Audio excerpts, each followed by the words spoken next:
guys done. And because I know how I am, I'll forget what I was going to say and what I was going to do. But anyway, I hope that you guys are doing well and enjoying your afternoon. It is nice here. I'm so loving this weather today. It's like high 60s, the breeze and some clouds. Like perfect. Because these like last few days have been the high 80s and it's just gonna go right back up. So by like Tuesday or Wednesday, it's gonna be like 90 degrees here. And we're like, I mean, we're up kind of in the mountains. I mean, we are in the mountains, but like still, it shouldn't be that hot here. We're not in the city. But anyway, so I have two, let me see which one. I think I'm gonna do, let's just get into this one because this is the one I've been thinking about. I do have a haul that I want to show as well. So today I was reading in Ruth 2.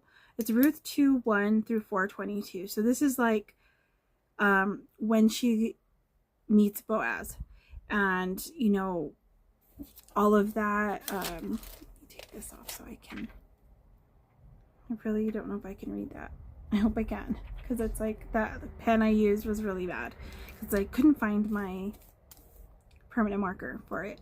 Anyway, so you know, she's out in the fields, right? And she's gathering behind like the stuff that's left behind. Well, so this is verse 4. While she was there, Boaz arrived from Bethlehem and greeted the harvesters. "The Lord be with you," he said. "The Lord bless you," the harvesters replied. Then Boaz asked his foreman, "Who is that young woman over there? Who does she belong to?" And the foreman replied, "She is a young woman from Moab who came back with Naomi. She asked me this morning if she could gather grain behind the harvesters. She has been hard at work ever since, except for a few minutes rest in the shelter." Boaz went over and said to Ruth, "Listen, my daughter, stay right here with us when you gather grain. Don't go to any of their fields. Stay right behind the young women working in my field. See which part of the field they are harvesting and then follow them. I have warned the young man not to treat you roughly, and when you are thirsty, help yourself to the water they have drawn from the well." Ruth fell at his feet and thanked him warmly. "What have I done to deserve such kindness?" she asked. "I am only a foreigner." Before I get to the next part, that was like, I read this, okay, not that long ago. And actually, well, I don't know how long it's been. It was this year. I was reading a book, and I'm not going to remember the name now. My goodness. But it's a book, it's a fiction, like a fantasy, faith-based type of book. And she did a retelling of Ruth. When I edit this, I will put it in the description. I think I've shared it before, but anyway, I will put it in the description. And so when I read the book, I wanted to read Ruth again. And then she also did one on Esther, so I wanted to read Esther again. And so anyway, I read this one, and all this stuff just seems so like, wow, you know, like she went with her mother-in-law. She did not have to. Her mother-in-law even told her, "Go back with your family," and whatever. Orpah did. She did not. She chose to go with her. And I don't remember. Let's see. Let me go back, because, you know, it just, she just decided, like, I don't know. I mean, I guess they were both going to go with her at the beginning, because they both told her this was in, let's see, chapter 1, verse 10. They both said, "No," they said, "we want to go with you to your people." But then Naomi explains, "Well, I can't have any kids. I can't give birth to any more sons. And even if I could, are you going to wait to marry them?" You know, that's kind of the whole thing. So then Orpah kissed her mother-in-law goodbye, but Ruth clung tightly to Naomi. "Look," Naomi said to her, "your sister-in-law has gone back to her people and to her gods. You should do the same." But Ruth replied, "Don't ask me to leave you and turn back. Wherever you go, I will go. Wherever you live, I will live. Your people will be my people, and your God will be my God. Wherever you die, I will die, and there I will be buried. May the Lord punish me severely if I allow anything but death to separate us." When Naomi saw that Ruth was determined to go with her, she said nothing more. Okay, so then we skip into the story, right, where she's already over there. She's going to harvest, and then Boaz meets her and tells her to stay there, and she's just overwhelmed, I think, with gratitude, and you just wonder, like, why would you do this? Like, why? And earlier in a video, I talked about struggling with irritability and struggling with this whole, like, just everything going on, right? So just life in general. And then it's like you get to this point where you get older and things just get harder, and having health issues and all of that stuff really makes it hard sometimes to be joyful and to deal with people. And as I've shared before, we live on my in-laws' property, and we came here, it's almost 7 years, so we could help. I noticed that it's gotten hard for me sometimes. I don't know why. I don't know what it is. I mean, I think there's a lot of it could just be like, you know, personalities, you know, are the way we are in general, people. And it's not just with my mother-in-law, but this reminded me of that. This made me check myself, because just going back to the 10 Commandments, we know we are to honor our father and mother so that we may have long life in the land that he's given us, right? That's what he's telling the Israelites. Well, I don't think that has changed as far as, like, we still should honor our parents, right? Well, when we marry into family, our spouse's parents become our parents. So we are to honor them. And for I think the problem has been just not feeling well, and everything gets to me, and then I end up being like crabby and grumpy, and I'm not necessarily rude or anything towards my mother-in-law or anyone else outside of me, like my dad or whatever. It just, I get that, like, I can't deal with this anymore. And I keep thinking, why, what's going on? What's happening inside me? What do I need to do? And I know there's a lot of things I need to do, like take care of, like resting more, taking care of myself more, doing what I'm supposed to be doing for myself, which I don't. I don't eat right. I don't sleep right. I don't, you know, all that stuff. And I know that's playing into that, right? But I've been praying about this. I've been praying about this irritability stuff and asking God to show me what I needed to do, how I should be acting, how to leave this at his feet, how to rise above it, overcome it, whatever, right? And the funny thing is, it's not just like, it's not like a specific person that brings this out in me. It's just like, it's general sometimes. It's just like whatever's going on, and I'm just like, ugh, irritating. Or some days it's like anybody's voice just irritates me. And I know that part of that is perimenopausal. It's hormonal. It's a lot of the chronic illness stuff too. It's a lot of that, but a lot of it is in my control. You know, it's the idea that if we couldn't take our thoughts captive under the authority of Christ, it wouldn't be in the Bible, right? He wouldn't have told us to do it. We have to do it under his authority. We need to go to him, and he needs to help us through this, right? And so I need to take this to him, and I hadn't. So I finally did. And this next part, verse 11. So this is chapter 2, verse 11.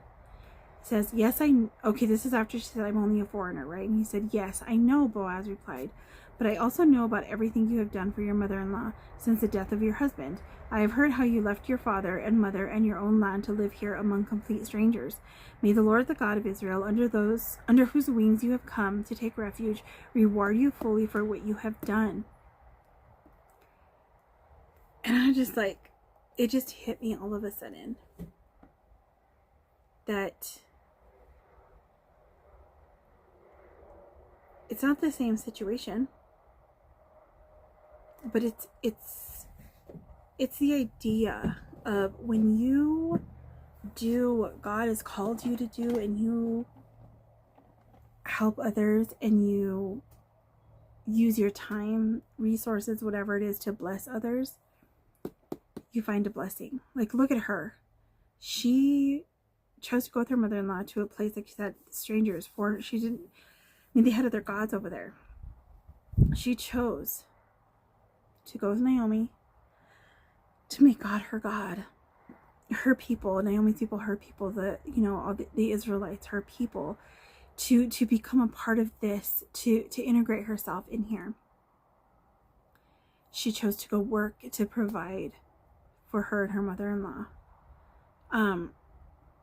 And because Boaz saw that, he saw her heart, he chose to bless her. We see later on, he tells, he invites her in to eat, and with the harvesters, he gave her, you know, it was like roasted grain to eat. She was able to take her leftovers back home to Naomi. He told the young men to let her gather grain right among the sheaves without stopping her. And he told them to pull out some heads of barley from the bundles and drop them on purpose for her, and to let her pick them up and not give her a hard time. And it says, you know, in 17 says, so Ruth gathered barley there all day, and when she beat out the grain that evening, it filled an entire basket. She carried it back into town and showed it to her mother-in-law. Ruth also gave her the roasted grain that was left over from her meal. And that's where I stopped reading earlier this morning, because then I had to get to do some other things. But I just was so, it was one of those times where you just have to stop and thank the Lord for all your blessings, and for putting you in places where he needed to put you, so that you could learn your lessons, so that you could enjoy the blessings, and so that you would steward them well. And, you know, there was a time that I was really struggling when it'll be 4 years that my mom passed away in July. Her birthday is coming up on the 22nd of this month. And by the time you see this, it'll probably be after that, because I have a few videos that are going to come ahead of this. But, you know, I struggled.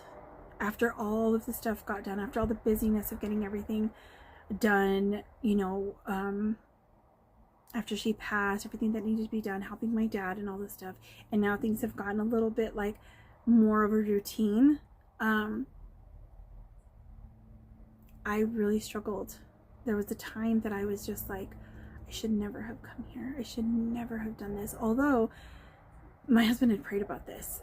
God led him here to help his parents at the time they needed it. For whatever reason, we needed to be here. There's a lot of reasons, I think.